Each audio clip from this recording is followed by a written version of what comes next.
What's happening, fishing friends? This is part 2. So as you can see, on part 1 was where I was fishing this little paddle tail swim bait, found some bass, and at the end, as I said, the day turned because I made a switch to crappie fishing, and on the first cast, this happened. Alright, there we go, after switching over to the micro rig. Found something. Hopefully we'll get into some crappie. Oh, look what it is. First cast with it. Not super thick. That is a crappie. Okay, and we got the old measuring board here with us. Chris, I'm gonna measure one just for you. How long we go on this crappie? Is it a 10? Yeah, just over 10. Little guy, not super thick, not much meat on him. We'll see what else we can find. Find a couple a little bit bigger, hopefully. I'm probably going to end up regretting that.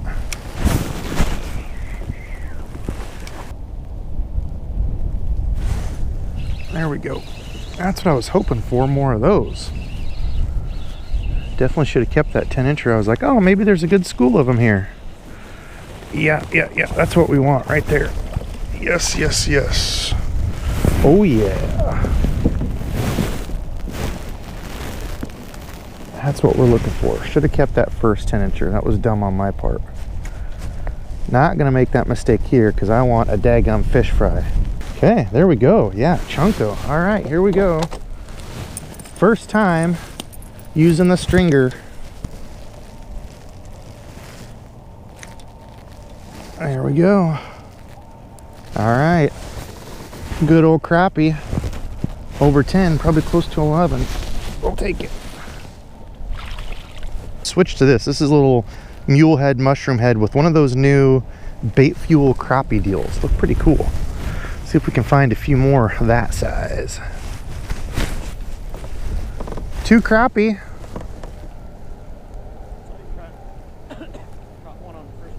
Yeah, first cast. I threw it back. It was 10-inch. I'm like, maybe there's a group of them here. Then nothing. And I'm like, okay, that was a mistake. Should have kept that one. Oh, there was one right there.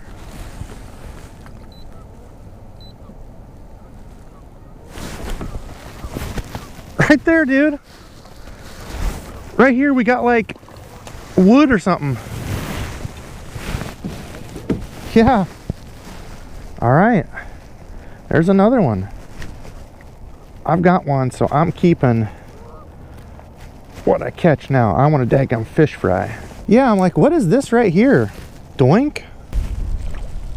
Yeah, there's like a whole bunch of grass that comes up to like 7 foot. There's another one. Oh, Debo dink crappie. One more. That one is a little too small though. Little guy. Yeah, I got all this stuff if you want to tie one on, Steven.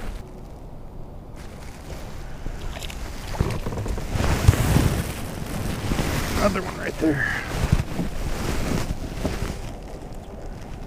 Boy, we're on them out here. There's just a bunch of grass. That guy's not quite big enough to keep.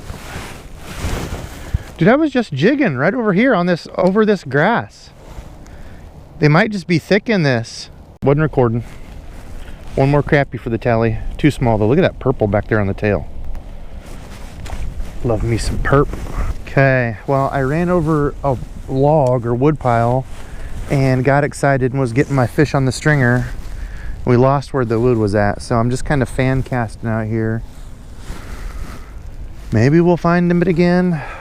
Feel if we could find that and jig on it, we could pick up a few. For now, I guess I'm just casting and searching.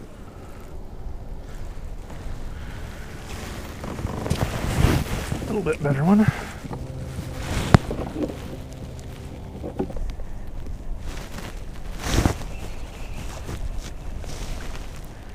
Another one. Little though. Not big enough to keep. They like this color combo, I guess.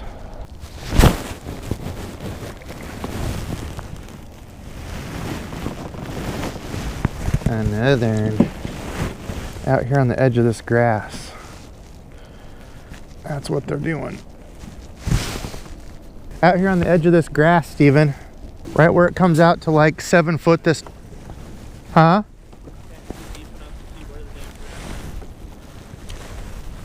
Come out here. Fish parallel to me. Cast like right at me and just reel it back slow. Oh, I just got smoked right there.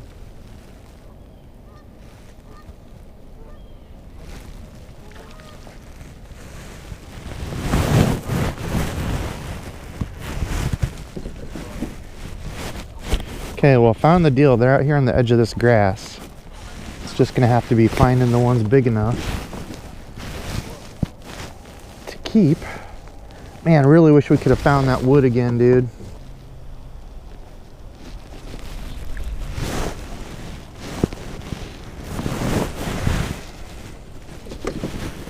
Now we're finding the dinky ones. Going the wrong way in size here.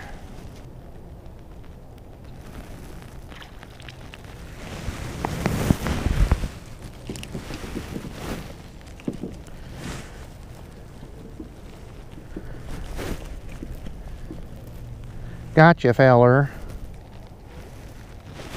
There's one. Switch up to a little jig head, not the spinner thing. What do you got now?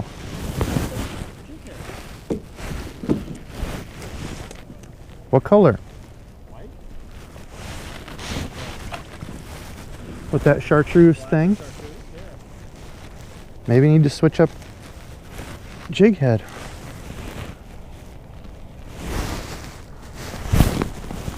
There's a better one. No. Dude, it's gotta be a color thing. How fast are you reeling? I'm going like this. And then I'll give it, sometimes I'll give it just a little pause. Right there on the pause. When I, oh! Right there on the pause when I paused it. Because it seems like they're tracking it pretty well. Because even when I have one and miss it, like I'll just drop down like this. And they're still like right there. Now see, I don't see the grass and stuff over here as much. Where I was fishing, you could see all this grass coming up. Hey, Steven on one. You catch any like 10-inch, we're keeping them. Boom, see? Got it figured out. Got another one? And wasn't recording again. Going the wrong way here, getting smaller. We need these bigger crappie fish.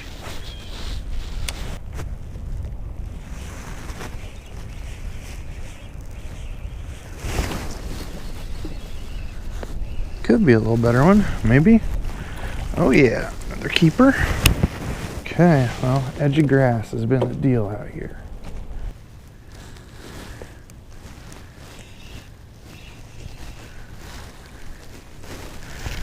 Little guy. Interesting, it comes to like a shelf deal here. It's like a little shelf here. Where's that wood, Steven? Ah!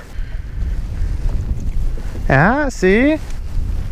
Now you're the one catching them and I'm not. Yeah, I've just been casting around. I don't even have a lure on. Crushing them now, dude. Ooh! Keeper?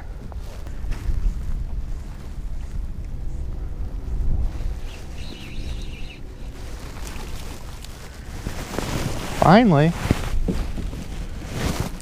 Interesting, Steven and I were just talking colors. He took some of these and chartreuse and he was just killing it. I hadn't had a bite in I don't know how long. Out here a little bit deeper too. Sun came out. Interesting. Well, it's been a good day. I have a stringer full. Hoping to find a couple more here before I take off. All right, well, on the way out.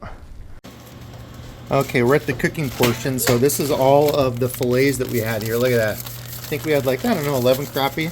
Got one of my little helpers here. So we are using some of this Andy's Cajun fish fry. Look at that stuff. It is absolutely delicious. Love this. Shout out to Jeff, Paul, and Ethan. Wish you guys were here having some with me. But getting breaded, now we got to fry it up.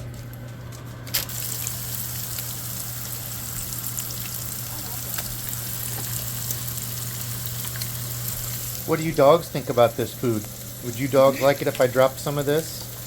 All right, fishing friends, I know I didn't get any footage of us actually eating it, but the family was here. It actually turned out being awesome. It was enough for all of us, my parents, me, you know, the wife and kids, all to sit down and have a meal, have some fried fish. It was actually a lot of fun. Now, if you want to see some of my recipes, again, I keep it really simple. I've done a couple different things. So if you want to see where I take you through it, actually do a little bit more cooking and stuff, comment below. I do want to get out at least one more time to try to get a stringer or crappie because those things were delicious. They turned out awesome. I love when they get that nice little crispy outside on them. Now, the rig, it was super simple. I'll share it with you here. It was these. Y'all saw these on an unboxing. They have a great look to them as they swim in the water. Very kind of, you know, natural little kick in the back. They're these little things. So they're the American Bait Works, the Bait Fuel Nano Crappie. This is the color I started catching them on, this white with kind of black spots, blue hue. They call this monkey milk. This is the one that I started catching them all on, and it absolutely went off. I was catching them left and right. Steven wasn't having any luck. I ended up throwing him a bag of these, the chartreuse blackback, and that's what he was catching his on. So yes, I can say these things work. Was it because of the bait fuel or just the profile color kind of do nothing little swim to it? I don't know. I'm still not really a believer in the bait fuel stuff, but they really like them, so it's hard to argue that. Now the rig, that's the plastic right there. Just a little simple 1/16 ounce pink mule head, kind of that mushroom looking jig head there from Mule Fishing. Ethan over at Mule Fishing is an awesome guy. Got to meet him when I was up fishing with the boys, Aggressively Average Anglers, Jeff and Paul up in Michigan, and I got to meet Ethan. He owns that company. Cool little heads. They work really good with like the Z-Man, the stretchy type stuff, because they got that little wire plastic keeper there deal. That was all it was. I ended up breaking early on, broke my leader off, so I didn't even have a leader. I was just going with this. This is the Euro Tackle, I want to say 6-pound braid, and I mean it is tiny, tiny, tiny thin. It's like thread. So that's it. All I was doing was casting on the edge of that vegetation and on the top of it. And it was interesting because as Steven and I were trying to locate them, we were kind of going back and forth. Get up too shallow, they weren't there. You had to be out in about 8 to 10 feet of water on the edge of that grass or just over the top of it. If you weren't there, you weren't catching them. Now the rig I was fishing it on, I absolutely love this rod right here for an ultralight. If you're looking for an ultralight spinning rod, I am absolutely in love with this thing. The Dobbin Sierra 700 SF 7-foot ultralight fast action, rated for lures 1/32 to 3/16. It's actually the trout and panfish. This thing is sweet. I liked it so much. Dad was talking about he wanted a longer ultralight rod. A lot of his were like 6 foot, you know, 6'6", something like that. He's like, I'd like a longer 7-foot. I got him one of these. He absolutely loved it as well. So that's my setup with the reel. That's just the little Okuma Simar. Okuma sent me this a while back. I was going to use it as ice fishing. It's a little 500 size. This was the kind of green, army green look to it, but 500 size. Put it on here and it worked absolutely perfect for this as my little ultralight crappie panfish setup. This thing is super comfortable. Extremely, look at that. Extremely well balanced. Great little setup. So if you're looking for a rod, I would absolutely urge you to go look at this one. Love it. So listen, comment below. Did you like that I mixed it up a little bit? Did some panfish and crappie fishing, you know, throwing just a little jig head with the grub like that. I used to do that all the time. That was one of my, you know, confidence lures. When I couldn't get bit, I'd tie on something, you know, ultralight like that and go fishing. That day it just happened. I mean, first cast, boom, I had that crappie. Then we kind of had to dial him in. I had that first 10-incher and I was like, oh, maybe we'll get into some 12s or something. Then it kind of went dry for a little bit and I'm like, yeah, I probably should have kept that when I want some eaters. Then we ended up getting on him. But shout out to Steven. Thanks for staying out with me. Appreciate your brother. It was fun to get out on some crappie. I want to do another fish fry. So if you guys got ideas, comment below, let me know. Otherwise, today's subscribe fishing friend. We got to do a call out. I haven't done a call out of a person. N. Tomp. I don't know if that's N. Thompson 77, but he said, love Debo days. Appreciate everybody like him that continues to support me and watch. Again, I wouldn't be here if it wasn't for all of you. So thanks for watching. More videos coming soon. Gotta edit. Till next time.